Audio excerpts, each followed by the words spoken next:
Maduro पर Marco Rubio का बड़ा बयान सामने आया है। ये कहा गया है कि रूस और चीन मादुरो को बचा नहीं पाए। ये मार्को रूबियो की ओर से बड़ा बयान दिया गया है। जिस तरीके से निकोलस मादुरो और उनकी पत्नी कहां पर है, ये जानकारी अब तक सामने नहीं आ पाई है। तो वही दूसरी ओर अमेरिका की ओर से मार्को रूबियो का बयान सामने आया है और ये कहा गया है कि रूस और चीन मादुरो को बचा नहीं पाए। तो ये अमेरिका ने जिस तरीके से अपनी ओर से प्लानिंग की थी, प्लानिंग के बाद इस ऑपरेशन को अंजाम दिया गया।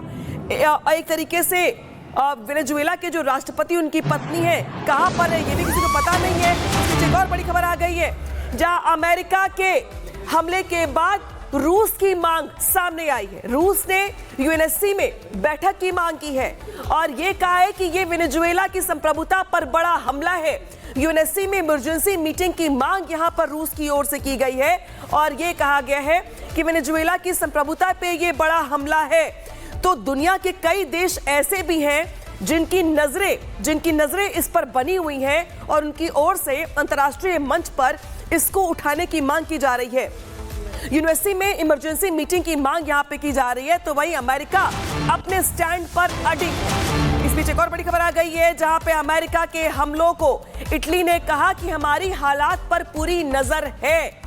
तो दुनिया के कई देश, चाहे जर्मनी की बात कर ले, रूस की बात कर ले, चीन की बात कर ले या इटली की बात कर ले, सभी की ओर से वेनेजुएला पर हुए हमले को लेकर जो बयान है, जो स्टैंड है वो सामने आ रहा है। इटली की ओर से कहा गया है कि इन हमलों पर हमारी नजर बनी हुई सलोनी।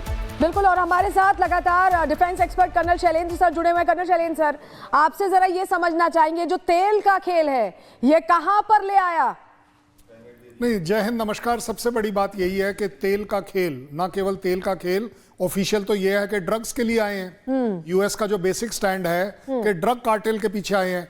ड्रग कार्टेल इतना बड़ा हो गया कि आपको 14 फाइटर एयरक्राफ्ट लगाने पड़ गए, 10 के करीब अपाचे हेलीकॉप्टर लगाने पड़ गए, चिनूक हेलीकॉप्टर लगाने पड़े, आपको शिप के द्वारा नेवल अटैक भी करना पड़ा, स्पेशल फोर्सेस को आपने अंदर भेजा हुआ है। ये सारा का सारा अगर ड्रग का मामला है तो मैं तो यही कहूंगा कि यूएस तुम्हारी काबिलियत बड़ी कम है। क्योंकि सबसे बड़ी बात जो है, जो वो ओन अप नहीं करेंगे, लेकिन ये बात सबको दिखती है कि ये लड़ाई ना केवल तेल की है और तेल के ऊपर कब्जे की नहीं है, तेल के ऊपर कंट्रोल की है।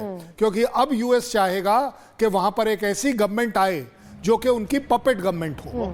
और इसीलिए आप देख रहे हैं कि दुनिया में जहां जहां तख्ता पलट होते हैं उसमें यूएस का कोई ना कोई इंटरेस्ट होता है। और एक लाइव एग्जांपल अपने आप में बांग्लादेश है कि जहां पर बिल्कुल सेम सिचुएशन हुई। उससे भी बड़ी बात मैं कहूंगा कि जैसा बोला जा रहा है कि मादुरो कहां गए, कहां नहीं गए, अगवा हुए, ले गए, क्या किया गया, वो एक इममटेरियल चीज है।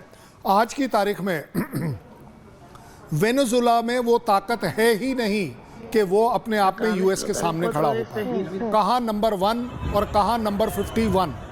वेनेजुएला का जो पावर है वो 51 है। और ये जब पावर जब आप इक्वेट करते हैं ना, तो एक दो चीज़ों पर नहीं करते हैं। कहाँ इनके पास 30 सुखोई हैं और कहाँ वहाँ 1800 फाइटर एयरक्राफ्ट है। क्या कंपैरिजन होगा?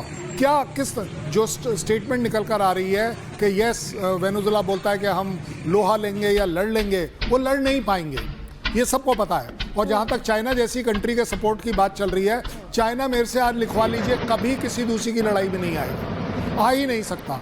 इटली बोल रहा है कि हम नज़र लगाए हुए हैं। अब इसमें और नज़र के लायक क्या गुंजाइश है? यूरोपियन यूनियन क्या कर रहा है? यूनाइटेड नेशंस क्या कर रहा है? ये सिर्फ क्या रिपब्लिक टीवी ने ठेका ले रखा है कि कहीं पर भी अगर यूएस दादागिरी करेगा तो उसको हम एक्सपोज करेंगे? ये अपने आप में एक बहुत बड़ी बात है। दुनिया में ये बात बोलने में बड़ी मुश्किल हो रही है। मे भी कई जगहों पर बोलने की कोशिश भी करी जा रही है। क्यूबा ने बोल दिया, क्यूबा के बोलने का क्या फ़ायदा है? इटली क्यों नहीं बोल पा रहा? यूरोपियन यूनियन क्यों नहीं बोल पा रहा? और सबसे बड़ा मसीहा यूनाइटेड नेशन चूं क्यों नहीं कर रहा? चुप्पी क्यों साधी हुई है? अगर कहीं पर किसी देश के ऊपर, इसका मतलब एक ये निकल कर आता है इंडिया के लिए कि अगर आप भी कहीं किसी टेररिज्म या ड्रग के ऊपर स्ट्राइक करेंगे तो क्या पूरी दुनिया के लिए वो वैलिड होगी? और नहीं, अमेरिका जो कहता है जब अमेरिका जहां चाहे स्ट्राइक कर दे, जहां मन आए वहां अटैक करते, तब नहीं इनको पीस की चिंता होती, तब इन्हें नहीं बोलना है। आप सबसे बढ़िया बात देखिए ना, वो जो अफ्रीकन कंट्री में स्ट्राइक करी, क्या बोला कि क्रिश्चियनिटी के ऊपर अटैक हो रहा था टेररिज्म का, इसलिए हमने कर दी। तो आप क्या कहना चाह रहे हैं कि मैं बांग्लादेश में हिंदुओं के ऊपर कुछ हो रहा है तो वहां कर दूं? स्ट्राइक वैलिड मानी जाएगी? नहीं तो अब तो मानी ही जाएगी सर, नहीं, जिस माननी तरह से हो रहा चाहिए। है। हाँ। इसका मतलब एक ये भी निकल कर आता है जो भारत को सीखना चाहिए। आप अगर सही हैं, अपने आप को सही समझते हैं, आपका एजेंडा, आपकी कंट्री का एजेंडा अगर सही है, आप स्ट्राइक करिए, दुनिया अपने आप देखती रहेगी। लेकिन सवाल तो यहाँ पर ये भी है कि रूस जैसे कह रहा है कि आप इसको इंपॉर्टेंस दीजिए, इसको लेकर इमरजेंसी मीटिंग बुलाइए, बाकी जो अलग अलग कंट्रीज हैं उनके अलग अलग स्टैंड है। अब आगे क्या हो सकता है? मैं भी यही कहने की कोशिश कर रहा हूं कि रूस को बोलने की जरूरत क्यों पड़ रही है? यूनाइटेड नेशन की जिम्मेवारी फिर कहां गई? आपको नहीं पता चलता कि कहीं अटैक हुआ है? आपको कहीं नहीं दिख रहा कि वहां पर क्या हुआ है? वहां नेवी अटैक हो रहा है, एयर अटैक हो रहा है, ग्राउंड अटैक हो रहा है। आपको वेट करना है कि यूएस बोलेगा तभी हम करेंगे मीटिंग, या रशिया बोलेगा तब मीटिंग करेंगे। देखिए, ये वर्ल्ड में ये जो डबल स्टैंडर्ड है ना, ये सिर्फ और सिर्फ इंडिया जैसी कंट्री एक्सपोज कर सकती है, क्योंकि हम किसी की साइड नहीं खड़े होते। आज हमारे इंटरेस्ट वेनेजुला के साथ है, हम मानते हैं हमारे इंटरेस्ट यूएस के साथ भी हैं। ये तो वही वाली बात हो गई ना कि अकेला इंडिया है जिसने टैरिफ के खिलाफ आवाज उठाई। अब वेनेजुला के खिलाफ कौन आवाज उठाएगा? लैटिन कंट्रीज बोल रहे हैं वी आर ऑन अलर्ट, आप अलर्ट पे रहिए, ये तो वो करेगा जो उसे करना है। और उसके एम में है ही नहीं, उसके एम में लैटिन कंट्रीज है ही नहीं। आपने वेनेजुला पर अटैक करके सीधा दिखा दिया कि सारी के सारी Latin countries please behave yourself, हम ये भी कर सकते हैं। बिल्कुल, ये आप बहुत बड़ी बात। हाँ अनामिका, लेकिन सवाल यहाँ पे सर ये भी खड़ा होता है कि अब ये जो कुछ किया गया अमेरिका की ओर से, कोई एक दिन में तो किया नहीं गया होगा, हफ्तों लगे होंगे इस प्लानिंग को करने के लिए। पहले चेतावनी भी दी गई होगी और पहले से तय भी था कि वेनेजुएला जैसा देश टिक नहीं पाएगा अमेरिका के सामने। तो क्या वेनेजुएला भांप नहीं पाया कि रातों रात इतना बड़ा ऑपरेशन अंजाम दिया जाएगा अमेरिका की ओर से, जहां पे राष्ट्रपति तक का पता नहीं चल पाएगा कहां गए कहां पे? नहीं, देखिए, ये बात जो आप कह रही है बड़ी जायज, बट ये अपने आप में बड़ी डिफिकल्ट होती है। ट्रंप ने ये जो 25 तारीख का जो अटैक हुआ था टेररिज्म का, जिसके लिए इन्होंने स्ट्राइक करी थी, क्या बोला था कि we didn't want to spoil the Christmas. Oh my God, इसका मतलब ये हो गया Venezuela we didn't want to spoil your new year eve. एक तारीख आपने स्पेयर कर दी। क्या ह्यूमैनिटेरियन जेस्चर है? कितनी बड़ी बात है कि आप ह्यूमैनिटेरियन हो जाएंगे इस तरह से। लेकिन अगर आप ओवरऑल अगर देखें तो यह सीक्रेसी रही है, क्योंकि ट्रंप के पास एक जो ट्रंप कार्ड है प्रेसिडेंट के पास, कि वो अपनी जो इमरजेंसी पावर्स को यूज कर पार्लियामेंट को बिना बताए भी काम कर सकता है। वो अपनी कैबिनेट को बुला सकता है, अपनी डिफेंस कमेटी को बता सकता है, बट ये अपने आप में सीक्रेट रखना यूएस जैसी कंट्री में बहुत ज्यादा पॉसिबल है। और अच्छा, ये भी समझना चाह रहे हैं थोड़ा सा, क्योंकि अभी ये जो अटैक हुआ है, अब अमेरिका, पहले तो भाई ट्रंप बड़ी बड़ी बातें कर रहे थे कि हमने 8-8 देशों में, हालांकि बहुत सारे देशों की बात झूठ थी, लेकिन ये कहना भारत के लिए भी कहा था उन्होंने कि मैंने तो पीस वो करा है, पीस प्लान हर जगह मैं एक्टिवेट कर रहा हूं, मैंने ऐसे 8 देशों में युद्ध रुकवाए।